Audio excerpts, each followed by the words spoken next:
Thank you, Rav Shlomi. Thank you, Kiki. And I'm really very humbled to be here. This is my second Gimmel Tamuz Farbrengen in my entire life, and this is the first one where I was asked to speak. So it is a little bit daunting, especially after such a video, to be able to come here and share some words of Torah. I think it's pretty clear I was not born a Kabbalah. I don't self-identify as a Kabbalah, but around 15 years ago, I sort of almost by accident, by hashkacha, the Rebbe would say, fell into learning Tanya, then fell into learning the Torah of the Rebbe, and I haven't really stopped over the course of the last 15 years. And before I say over my prepared remarks, I just want to say that one of the most exhilarating things for me personally, in addition to the Rebbe's Torah, which is something that energizes me daily, and something which Baruch Hashem I've had a lot of time to think about and discuss, seeing shluchim in action, seeing Rav Shlomi and Kiki here, seeing shluchim that I've met around the world, interacting with people in 770 at all hours of day and night, no matter what country they happen to be in or what country I happen to be in, is honestly one of the most inspiring and energizing things one of the most energizing experiences I've had in my entire life. To have people that I know who put in full days and they're up at 5 in the morning, not because they woke up at 5 in the morning, because they haven't gone to sleep yet, and then they call me to discuss something, and then I know they have 2 or 3 phone calls afterwards, and they're going to catch up 2 hours of sleep and then daven at 9 o'clock chakras. I know these people, and I know that they do this on a regular basis, and it's just so inspirational to be able to be interacting, to be able to feel part of this movement, and feel part of Am Yisrael that really has such people, and to feel connected to the Rebbe who inspired this entire thing. What I want to do in the next couple of minutes, first of all, people should feel free to walk out if they want to, just because it is getting a little bit late. I don't know exactly how long I'm supposed to speak for, so I guess we'll go. I can't drink because I'm driving back, so I'll have to try to keep my prepared remarks as much as possible. I think Rav Shlomi's end is a good segue to where I wanted to begin, which is that the Rebbe is one of these Gedolei Yisrael, one of these tzaddikim whose impact is felt more year after year. There are certain Gedolei Yisrael, there are certain tzaddikim, there are certain Talmidei Chachamim whose major impact was when they were alive. I can name some. The Maharshadam. Anybody here the Maharshadam? The major posek in Saloniki in the 1500s. He was from a family of Spanish Migurashim. His family was kicked out of Spain with the Inquisition. Came to Salonika, came to Greece, came to Turkey, was part of the Ottoman Empire, was a major rub in that community, navigating how is a new community, a Spanish community, supposed to act, supposed to behave, supposed to recongregate on new shores. He was a tremendous posek, tremendous leader during this time period. Most people today have not heard of the Maharshadam. This is not to say anything bad about him. Saying certain people, their major impact is felt more when they're alive. The Rebbe, I think, as Rav Shlomi said, is the opposite. The Rebbe started off with a small group of Hasidim in 1951, and the numbers just grew and grew and grew. The impact just grew and grew and grew over the course of his lifetime.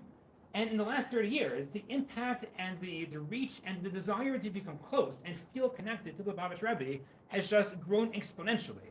How many Orthodox rabbis have New York Times bestsellers written about them? I don't know. I know one. I think the Lubavitch Rebbe is the only one. There is a strong desire, which increases over the years, to feel connected to the Rebbe and to connect ourselves to the movement that the Rebbe started. So I want to try to highlight a couple of themes that the Lubavitch Rebbe himself spoke about that I feel lend themselves or help explain what the Rebbe's koach. Why is the Rebbe eternal? Why is the Rebbe becoming more and more influential in the years since his passing? And these are certain themes in the Lubavitch Rebbe's Torah that speak to me personally, and we'll go through 1, 2, or 3 of them. We'll do one, and then we'll see what happens. I want to start off the first one with the following statement. I think, you can tell me if I'm wrong, I think the Rebbe has the most well-known face in the history of Judaism, history of the Jewish people. Right? There was Moshe Rabbeinu probably was a very famous personality, and how many human beings saw Moshe Rabbeinu's face? We're talking about a time before photographs, before social media, before being able to hang up pictures on highways. There are very many famous Jews, and in their own community, they have famous faces. But the Rebbe, I think, has the most famous face in the history of the Jewish people. Fantastic. What's curious about that is that if you read the Rebbe's talks, if you listened to the Rebbe's talks, if you read the Rebbe's talks, if you read the Rebbe's Torah, what's fascinating is that the Rebbe hardly ever speaks in first person. We're talking about somebody who spoke publicly, according to the person at Chabad.org who told me the number, for 11,000 hours. There are 70,000 pages of primary source material, which were culled from the Rebbe's own writings and from the Rebbe's speeches. We're talking about, I think, the single biggest output of any individual Jew, the biggest creator of written Torah in the history of Judaism. You would think, over the course of these 70,000 pages, of these 11,000 hours, the person who has the most famous face in the history of the Jewish people would speak about himself, would say something about I, tell stories about himself, describe what's going on in the inside. But the Rebbe assiduously avoided speaking in first person. In letters here and there, just trying to make a point, the I comes out. In speeches, hardly ever. You probably count on two hands the number of times he used the word I in public speeches. And if you contrast that with some of the other Gedolei Yisrael in the 20th century, the contrast becomes clear. Rav Soloveitchik, if you go through his drushos, in the Gemara share, he gives Gemara share. If you go through his lectures, his sermons, his drushos, he is constantly speaking about what is happening inside of him, religious experience. What does davening mean to him? What does learning mean to him? What was it like to grow up in the shtetl in Eastern Europe? And he uses the first person to a lot of power. It makes the ideas and the feelings resonate a lot more. If anybody's read Rav Kook's diaries, Rav Kook's diaries are filled with first-person passages. He didn't want all of them published. A lot of the times when they were published, they were changed to third person.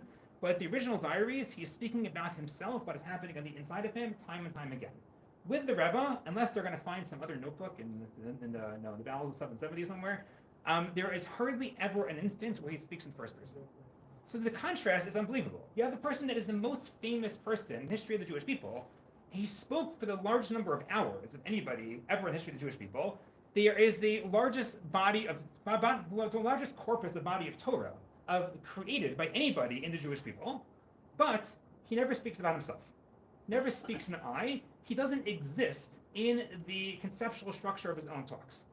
And what's even more curious about this is that it's not like the Rebbe avoids intellectual biographies. If anybody here is familiar with the Rebbe's Torah, he from Avraham Avinu, really from Adam, let's start with Avraham Avinu, all the way down to the Frierdiker Rebbe, all the way down to his father and his father-in-law and the Rogatchover, people that he himself personally knew. He has tons of intellectual biographies. What was the Yisod, the Avodah of Avraham Avinu? What was the Frierdiker Rebbe like? What did the Rogatchover bring to the world? It's not like the Rebbe's Torah is always in third person about Torah concepts. The Rebbe speaks about people and biographies, intellectual biographies, spiritual biographies all the time. And yet, if you trace the Rebbe's Torah from Avraham Avinu all the way down to himself, you have person, tzaddik, and yet once you get to the death of the Frierdiker Rebbe and his own taking over, what does he transition to? 6 tzaddikim of Chabad, the 7th generation.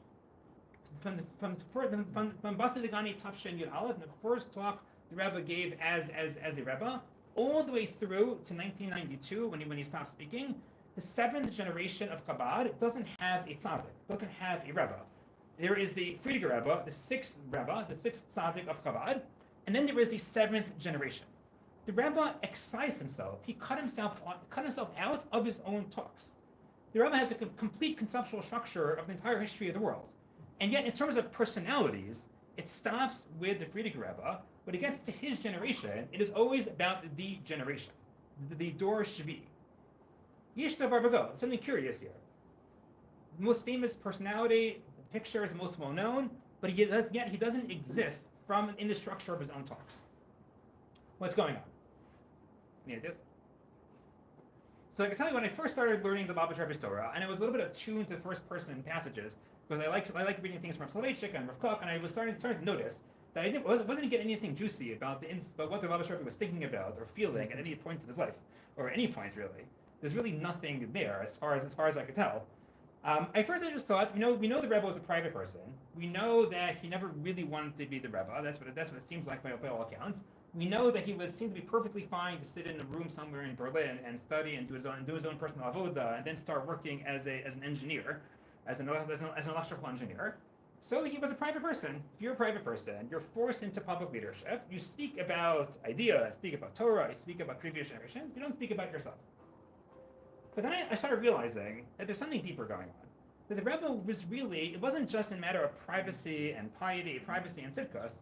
I think the Rebbe was implementing a very, very deep-seated notion in his own Torah, in Chabad Torah in general, in his Torah in particular, and that's the notion of bittul. What does the word bittul mean? Nullification. That's what it sounds like. Bittul it comes from the world of halacha, where if you have a little bit of non-kosher food in a larger pot filled with kosher food, the non-kosher food is batel. It gets nullified. It loses its identity. It loses its identity, and now the pot can be eaten. Same thing with milchets and fleishiks. What the Rebbe explained was that bittul doesn't really mean nullification. Nullification sounds like the thing doesn't exist anymore. Rather, what does bittul mean? And I think, again, we're not going to try to bring the sources and prove this, but I think a good working definition of bittul is not nullification, but effacement. The word effacement in English means not that you don't exist anymore, but that you are part of a larger and greater entity. And you exist, not you exist as a person. You have your own talents, you have your own personality, you have your own mission, you have your own goal, you have your own life. But you exist to channel something that is greater and larger than something that is greater and larger than yourself. And the Rebbe spoke about bittul in so many different levels. But you should be bittul to your teachers. Not that you don't exist, not that you can't ask questions, but that you should realize how amazing your teachers are and view yourself in terms of your own identity as an extension of your teachers. You should be bittul to your parents, to your family. You should be bittul to Am Yisrael. Yes, I am an independent person. I'm Yosef Bronstein. God put me in the world in a certain time, in a certain place, to certain families, gave me certain educational opportunities, he led me to meet certain people. So I am an independent person. But when I think about myself, now before I go to sleep, if I look in the mirror, in addition to seeing me as an enclosed person with clear boundaries, I have to view myself as a person that gets to channel Am Yisrael, a person that gets to channel something that is greater and larger than myself. And ultimately, if you're familiar with Kabbalah literature, bittul ultimately happens to Kadosh Baruch Hu. That I don't exist as an independent person. God put me in this world so that a certain light can shine through me to the world. It is a unique light. It is something which only I can shine into the world. But what is the source of that light? God. And every other person around me, when I look at them and when they think about themselves, they should be thinking exactly the same thing. There is a single source of light. There is a Kadosh Baruch Hu. There is the sun. This is the classic mashal about bittul in Tanya, Farbrengen, Gimmel, and other places in Tanya, that God is like the sun. And what are all of us? Rays of light. Is there an ontological difference? Is there a difference in terms of essence between the sun and the light that is coming from the sun? No. The sun produces the light. The light comes from the sun. The light doesn't exist when it's severed from the sun. But each ray of light is unique. Each ray of light shines and enlightens a certain new place in the cosmos, certain new place in the world. We're all rays of light coming from the same sun. We're all rays of light coming from Kadosh Baruch Hu, coming from God. We have to view ourselves as being transparent, as being able to shine Hashem's light in this world, each person in their own unique way, but we're all part of some greater entity. Why did the Lubavitcher Rebbe never speak in first person? Why did he never speak about himself? We're not talking about somebody who was a lightweight. We're not talking about somebody that didn't let his opinions be known. We're not talking about somebody that didn't realize he was a leader of the generation and he had very strong opinions, and he let everybody in the world who was cared about knowing his opinions, even some people who didn't care about knowing his opinions, let everybody know about his opinions. We're talking about a very strong personality, a very strong leader. Yet he never spoke in first person. Why? Because what did the Lubavitcher Rebbe realize? What was his mission and goal in life? To be batel to some greater entity, to his Rebbe, to his father, to his parents, to Am Yisrael, and ultimately to a Kadosh Baruch Hu. So if your goal in life is to shine something that is greater than yourself, is to be a conduit for something that is for some larger entity, which means so much more than me as an individual person, then of course I'm going to do so much in this world. I'm going to act nonstop. I am going to be active to the nth degree. But in terms of my mindset, what am I thinking of? Not myself. I'm thinking about things greater than myself. I'm thinking about Am Yisrael, thinking about Kadosh Baruch Hu, thinking about my teachers, my parents, the people that I want to bring more into this world and shine their light through me. I think that now, like Shlomi said, we're at war. And when we speak about bittul to some larger entity and viewing ourselves as part of larger entity, what immediately comes to mind is bittul to Am Yisrael. Is feeling that I'm not here for my own self-fulfillment, I'm not here for my own self-actualization. I'm not here so I could get the best job, etc., etc., etc. I might work for those things to the nth degree. I might stay up till 4 in the morning, 5 in the morning, 6 in the morning to be able to accomplish certain goals. But if you ask me why do I want to accomplish those goals, it's because Am Yisrael needs these things, not because me as an individual person wants to be able to get to the top. And the Rebbe described the level of bittul to Am Yisrael that the great leaders of the Jewish people have. Moshe Rabbeinu. It's hard. I grew up in Chabad. I hardly learned with actual Chabad people, so it's hard for me to know what is actually well known in Chabad circles and what's not. But I think there's a well-known sikha in V'zos Bracha. The Rebbe points out the following: that the last words of the Torah are Le'inei Kol Yisrael. And Rashi says, what is Le'inei Kol Yisrael referring to? What did Moshe Rabbeinu do before the eyes of the Jewish people? He broke the Luchos. And God says, Yishar Kol Keshabarta, it was a good idea to break the Luchos. So the Baba Sharpie says, great. Let's assume it was a good idea that Moshe Rabbeinu broke the Luchos. But why is that the climax of the Torah? Why is it the last words of the Torah? Moshe Rabbeinu's whole life was to bring the Torah down from Shemayim to the Jewish people. So why end off the Torah with the fact that Moshe Rabbeinu initially broke the Torah in order to give it to them a second time? It seems to be very anticlimactic. It seems to be against the thread of Moshe Rabbeinu's life. And the Rebbe said, why does the Torah end with this? Why is this the greatest praise of Moshe Rabbeinu? Because he was the Nosei Torah. Why would somebody that brings the Torah down from heaven to earth, the only person in the world who could bring the Torah down from heaven to earth, why would that person break the Luchos? Why would he break the Luchos? What motivated Moshe? And the Rebbe explains what motivated Moshe? Bittul to Am Yisrael. At that moment, after the Chet HaEgel, Moshe Rabbeinu realized that if I fulfill my own personal life mission, which is to bring the Torah down to the Jewish people are going to be finished. They're going to be punished for the Egel. And what did Moshe Rabbeinu do? Self-sacrifice. He sacrificed himself and his entire mission for the sake of Am Yisrael, for the sake of the Jewish people. Moshe Rabbeinu says, God, erase me from your Torah. My entire mission in life is to bring the Torah down to the Jewish people, to write the Torah for them. But Hashem, erase me from your Sefer, erase me from the history of the world, if Am Yisrael is going to be hurt. And that's the level of bittul that the Rebbe says Moshe Rabbeinu had, and that's what the Torah ends off with its own breaking, just to emphasize, yes, the Torah is important. Yes, Moshe Rabbeinu's personal goal is to bring the Torah down to Am Yisrael. But what's more important to Moshe Rabbeinu? Viewing himself as part of a larger entity, and that entity is the entity of Am Yisrael. And that's something which I think, particularly the Chayalim and families of Chayalim here, I think all of us who live in Eretz Yisrael feel this connection to Am Yisrael, that we're not here just for ourselves, we're here as part of some greater entity.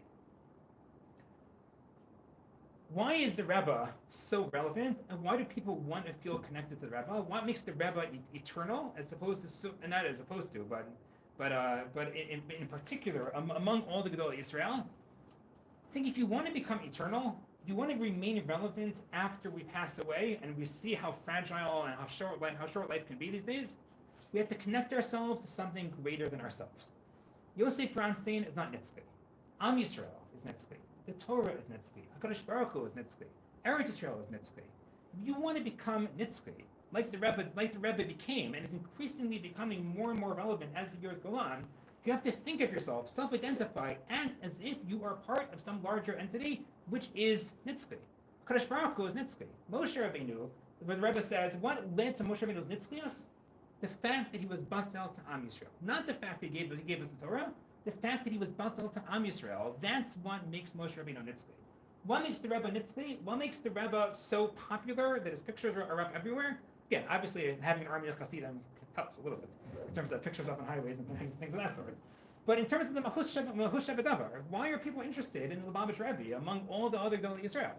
I think one reason is that Rebbe made himself Nitzvah by connecting himself to Am Yisrael. It was never about him, never mentions the word I. There's even a story, which I think is actually true.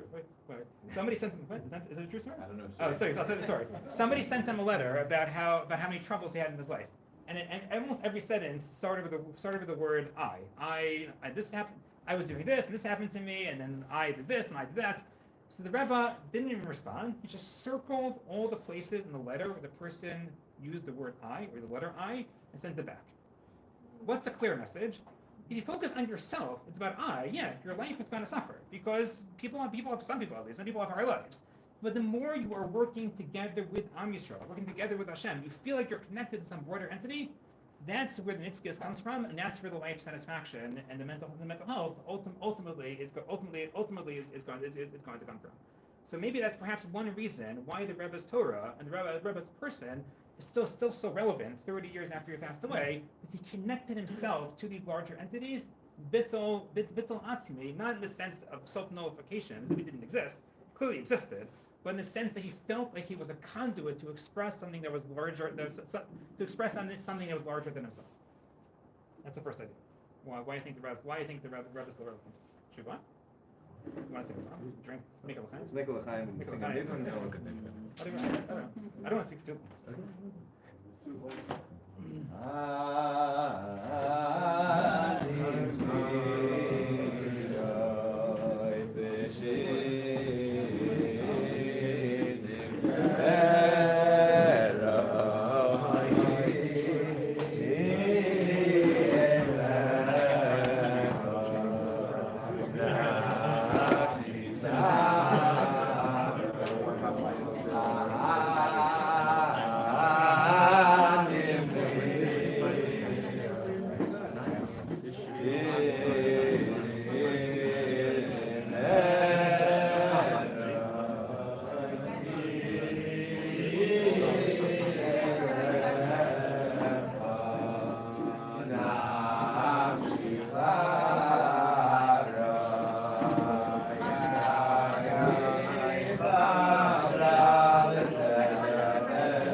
One of the reasons why we sing Nigunim by Farbrengen is to not just to make a break.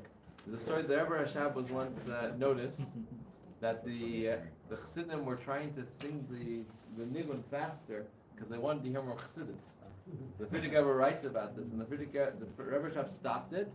The Rebbe Rashab said that singing the Nigun to hear more Chassidus, in other words, singing the Nigun faster in order just to get to the next talk, is b'bchinas echa b'peh ve'echa b'alev. Ingenuity, is it? What's the word? Being shaker. It's a level disingenuous. Not disingenuous. That we sing the nigun after hearing about bittul, after hearing about a concept that is new to us or refreshing a concept.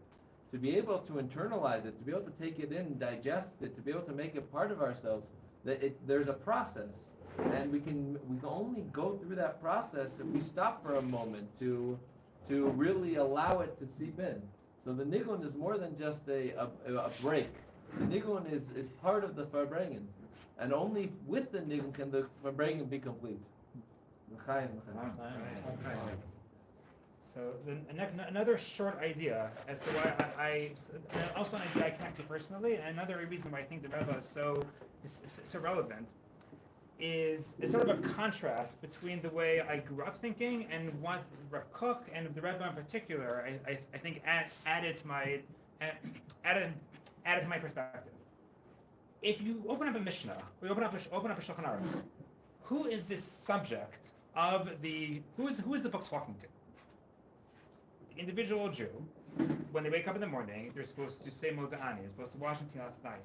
Mishnayos and Shulchan Aruch are directed to the individual Jew. Doesn't matter what era of history the individual Jew is living in. No. Mishnayos have this amazing ability to be eternally relevant. Mishnayos, in the halachic system, tells you what to do when you wake up in the morning, when you have to wash your hands, say Moda'ani, how to get dressed, how to go about your day, how to daven. Halakha is something that gives you a routine, it gives you a framework, it's something that doesn't really necessarily matter where you are on the historical timeline.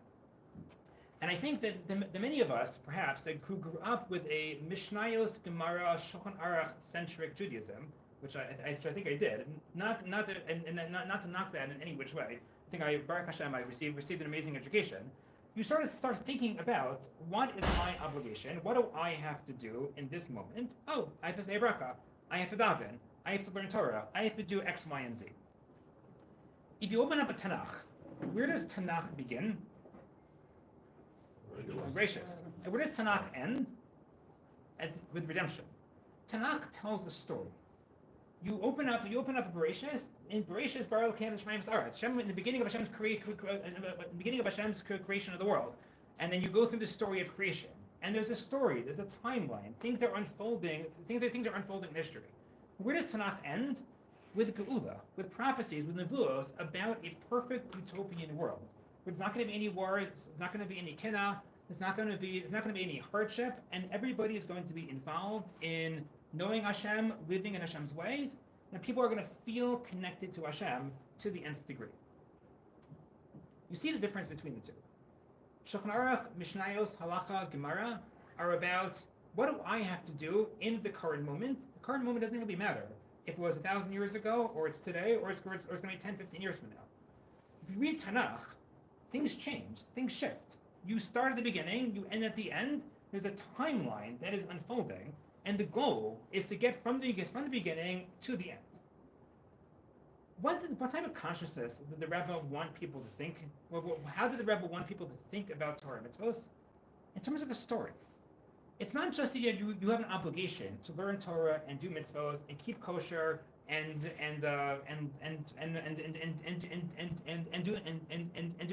any mitzvah. You have to realize, where are you on the historical timeline? What is the ultimate goal of doing all these, of learning Torah and doing all these mitzvahs? The ultimate goal is to get to the finish line, is to get to Geula, is to get to a utopian, perfect world where where everything is exactly the way it's supposed to be. And that gives, I feel like, that broader narrative, understanding why I'm doing things, where we are in the historical timeline, and what we have to do in order to get from where we are to move that ball a little bit forward, a little bit closer to the finish line, a little bit closer to Geula. That's something which just gives so much meaning, so much broader meaning, so much depth to everything that we're doing on a daily basis anyway. As opposed to just thinking that I am an individual Jew. I have to learn Torah. I have to do mitzvahs. I have my own halacha. I have my own obligations. I have my own obligations towards HaKadosh Baruch Hu. Bittul means. Oh, thank you. Said a bracha already. Bittul means I'm thinking of myself as part of Am Yisrael. But it's not just I'm part of Am Yisrael. I'm part of Am Yisrael that is moving forward in history.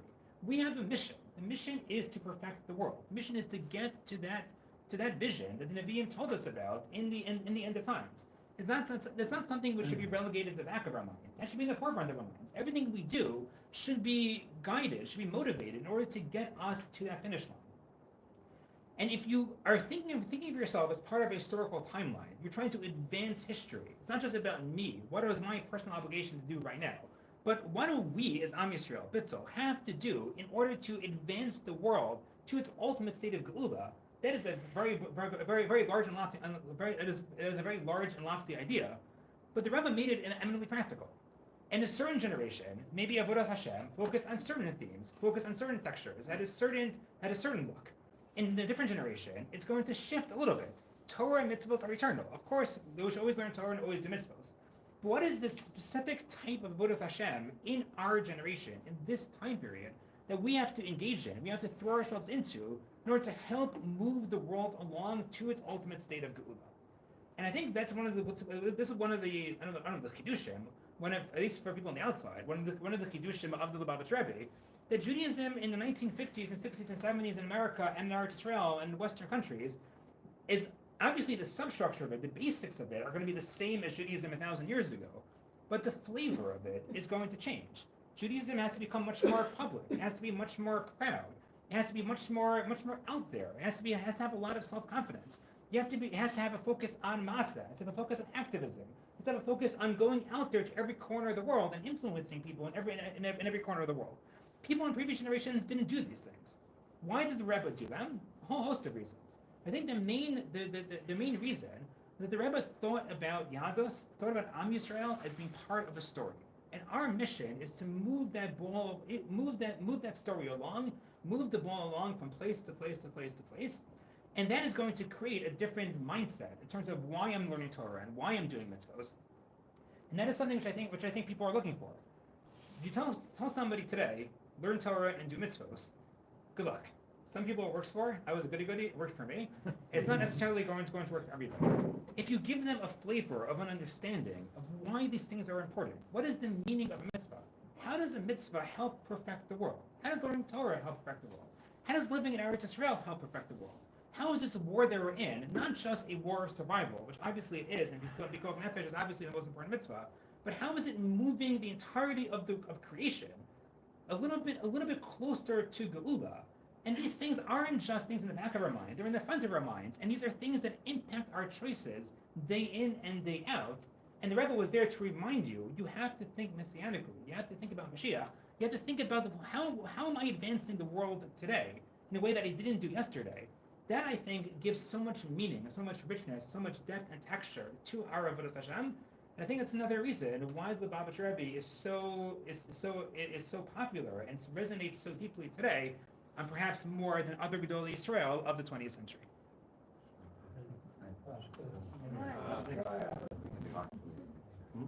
Today I had a call today.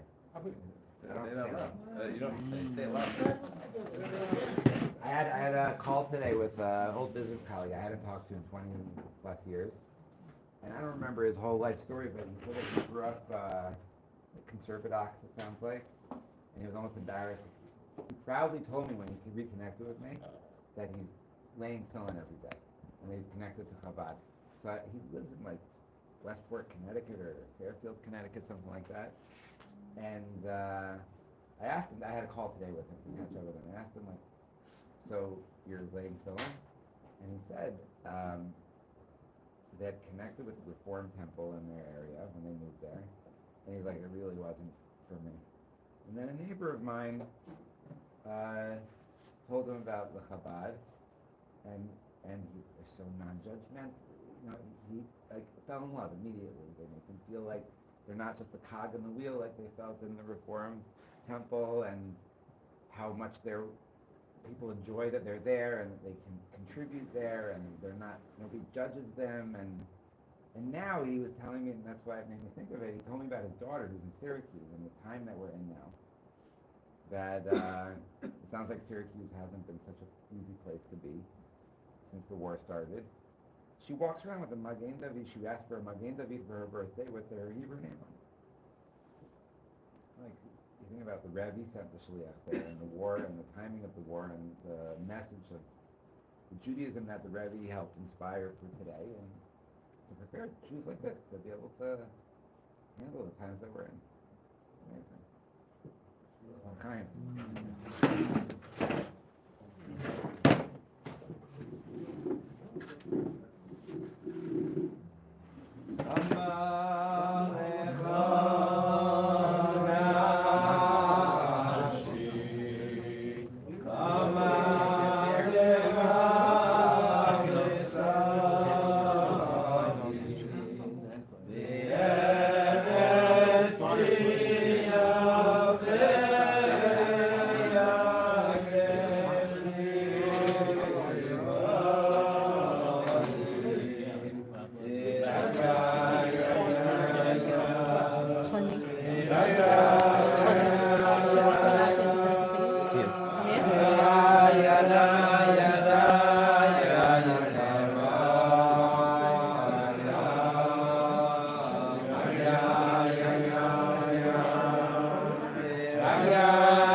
Before Rabbi Bronstein continues, I just, because we're singing Nigun night, something came to me. The two messages that Rabbi Bronstein just shared with us gave us an appreciation for, I think, the intensity of the Rebbe in the large and his connection to the larger picture, both in the case of bittul, of the as Rabbi Bronstein translated effacement and connection to and bittul to Am Yisrael and Hakadosh Baruch Hu, and also as it relates to the Rebbe's view of the entirety of history and what role we play within that history and how we continue the mission to reach the final goal. Where this is part of a huge picture in both cases. It's one of the fascinations that I have with the Rebbe is when you look at that larger picture and then you contrast it with the Rebbe's appreciation for the individual, which is so. And just that, I'll tell you two short stories that show this, and I've said these stories before. But if you look, when I have some friends in the neighborhood that have taught me how to appreciate things that I didn't know, like wine. I didn't know that they bring a bottle of wine over and they tell me the whole history of the wine, and I never realized it before, that depending on what you eat or drink before you drink the wine, it tastes different. Like if you have a candy before you drink the wine, or a fruit, the wine tastes a little bit more bitter, and if you have something that's more dry and bitter, then the wine, you can actually taste more of the flavor of the wine. I didn't get that before. I didn't know the whole idea of cleaning your palate out. I still don't know about it, but the idea is that when you contrast things, you get a new appreciation for them. And over here, if you contrast these stories with the bigger picture that Rabbi Bronstein just shared with us, it's such an amazing thing to see. I have a brother, an older brother. I said I come from a large family, Baruch Hashem. The third sibling from the top, a little bit of a troublemaker, right? He like to make trouble and to get into trouble. And my father brought him to the Rebbe as a kid, and between Chassidim, the Chassidim knew that you don't shake the Rebbe's hand, right? You don't touch the Rebbe. You take the dollar and you run away. That was like because with an appreciation for who you're standing in front of, you don't want to. So my father took my brother in front of the Rebbe, and my brother sticks his hand out to the Rebbe, and the Rebbe shakes my brother's hand. And as soon as they get out of the Rebbe's presence, my father gave my brother a chelik. You don't shake the Rebbe's hand, right? And they really told him off about it, really gave him. And my brother was feeling pretty bad about it, I guess. I don't know. And shortly afterwards, at the Farbrengen between the sichos, the Rebbe would say l'chaim to the people, would look at each person and say l'chaim. Another instance where you see the Rebbe's appreciation for the individual. The Rebbe locks eyes with my brother and sticks out. My brother's a lefty. The Rebbe sticks out his left hand and goes like this.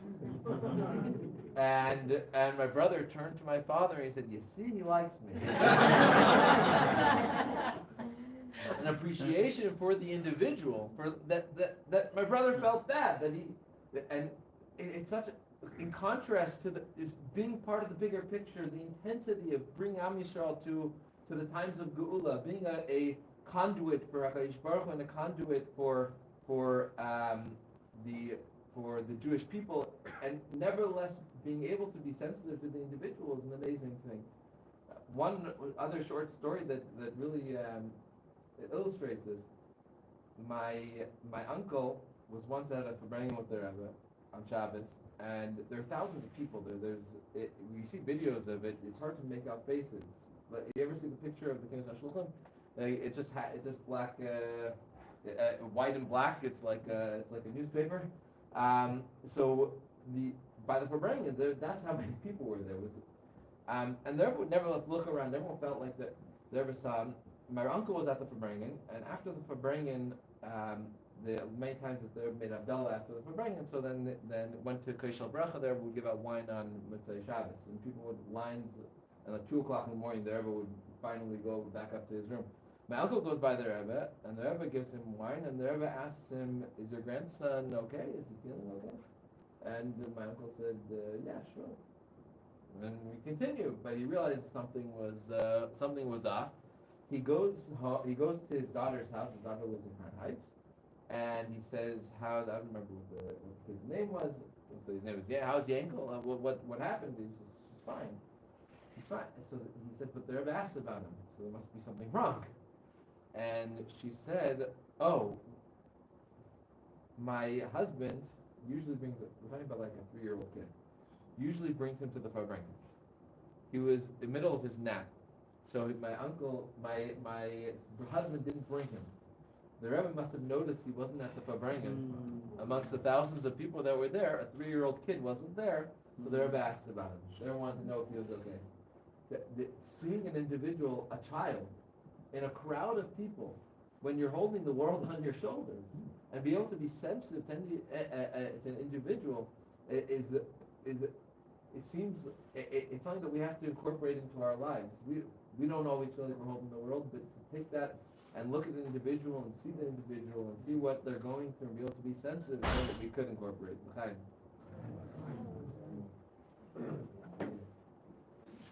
Thank you for explaining me. I was actually going to make the same contrast, but in a slightly different way. So I'll say it over very quickly.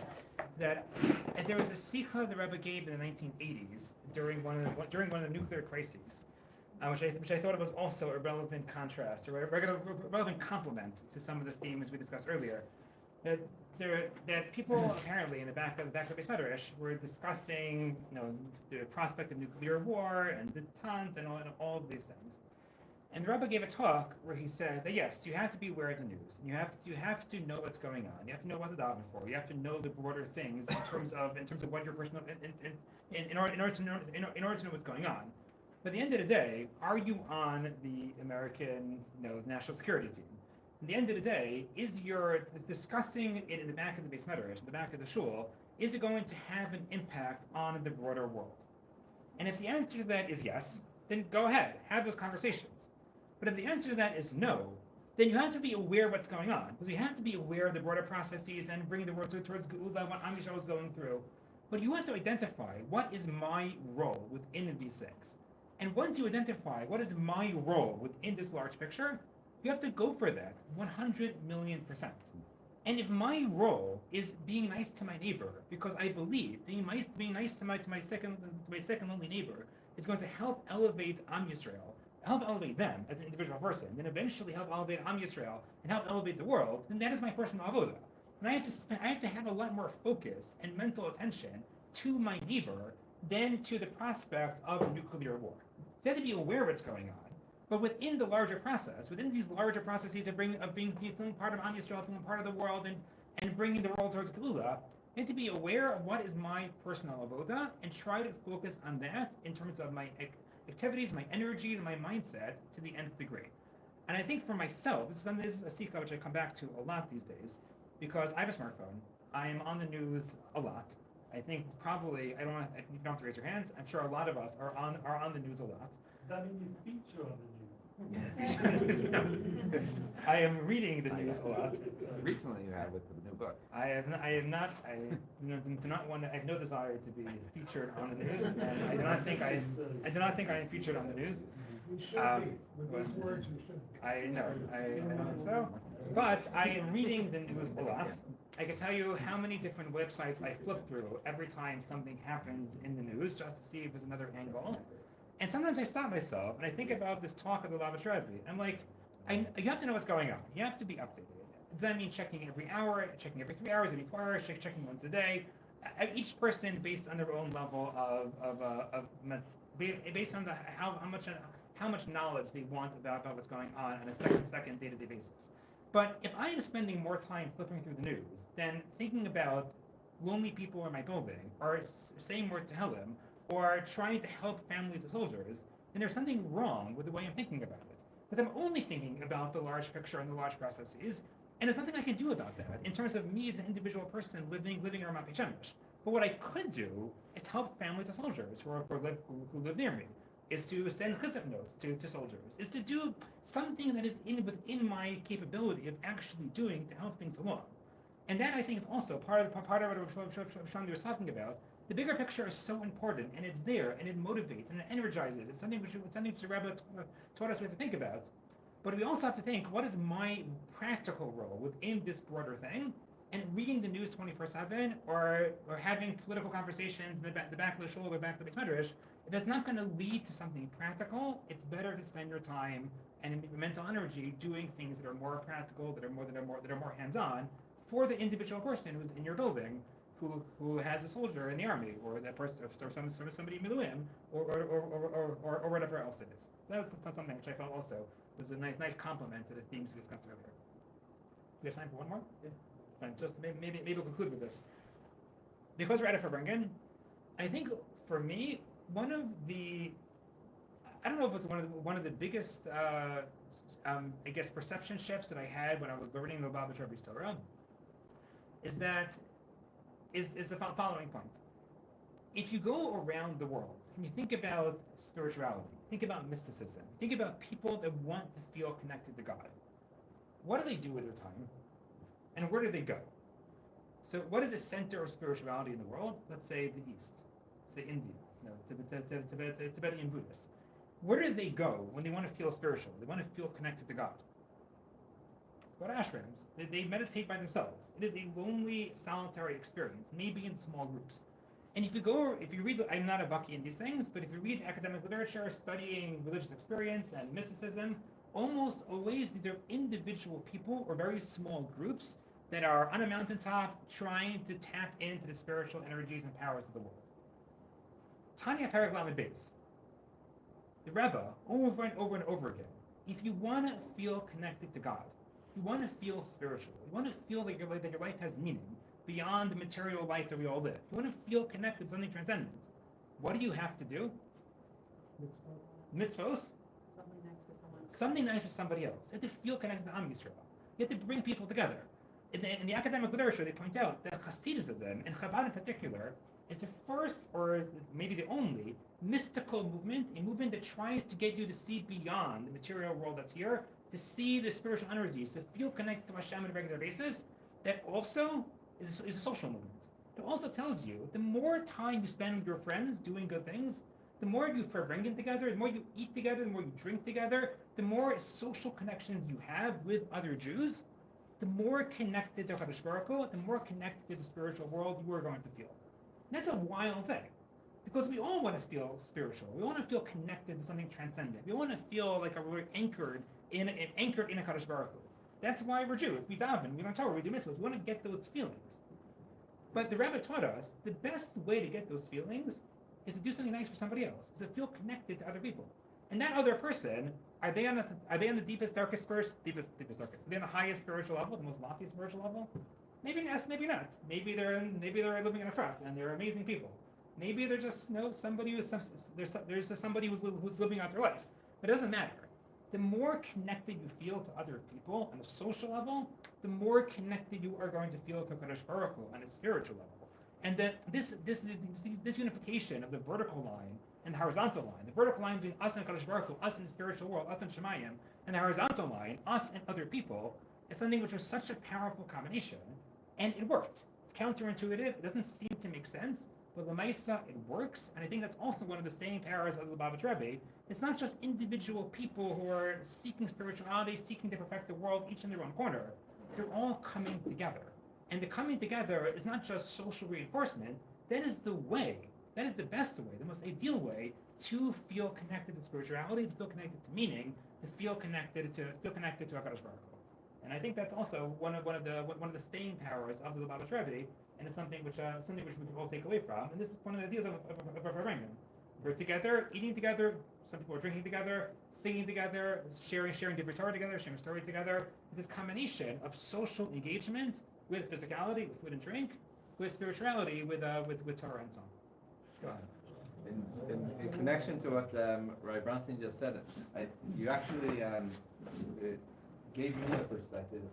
I like to read stories, and sometimes it's difficult to place the story within what ideas the story is conveying.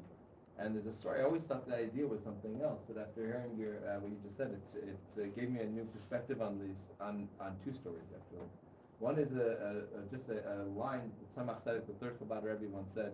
25 years after becoming the Rebbe, the Tzemach Tzedek once said, "I haven't been at a Farbrengen in 25 years," which was a very unusual thing for him to say because they had Farbrengens all the time, and Tzemach Tzedek was there. And they asked the Tzemach Tzedek, "What do you mean? We always have Farbrengens." And the Tzemach Tzedek said that since I became the Rebbe, you don't treat me like on the same level. Now you treat me like a Rebbe, and a Rebbe at a Farbrengen is not really having a Farbrengen. The Chassidim have a Farbrengen, everyone's on the same level. That's a Farbrengen because there's that connection. The Rebbe is Meruma Mikulam. He's sitting on the whoever's sitting on the stage by the head table doesn't get to be part of the Farbrengen. I'm sorry. I feel 100%.